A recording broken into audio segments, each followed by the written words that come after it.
نحمدہ و نصلی علی رسولہ الکریم۔ ایک سوال اسلام آباد سے ہمارے پاس آیا کہ امام بری سرکار رحمۃ اللہ علیہ کا اصل نام کیا تھا؟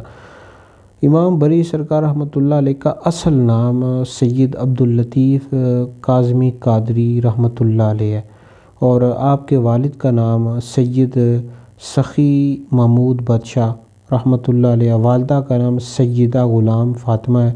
آپ کے والد بھی اللہ رب العزت کے ولی تھے، بہت نیک ہستی تھی، اور آپ کی والدہ بھی بہت نیک تھی۔ اور امام بری سرکار رحمۃ اللہ علیہ کا جو لقب ہے امام البر، یعنی خشکی کا امام، تو یہ آپ کا لقب ہے۔ تو آپ کی جو پیدائش ہوئی ہے چکوال کا علاقہ کرسال 1026 ہجری میں، اور آپ کا جو مزار شریف ہے پاکستان کا دارالحکومت ہے اسلام آباد، اس کا ایک ساتھ ہی کے علاقہ ہے، تو اس میں ہے نور پور شاہ میں آپ کا مزار شریف واقع ہے۔ تو آپ بہت بڑی ہستی تھے جی، بہت بڑے ولی تھے، بہت بڑے عاشق رسول تھے۔ تو اللہ رب العزت آپ کے صدقے ہماری مغفرت فرمائے۔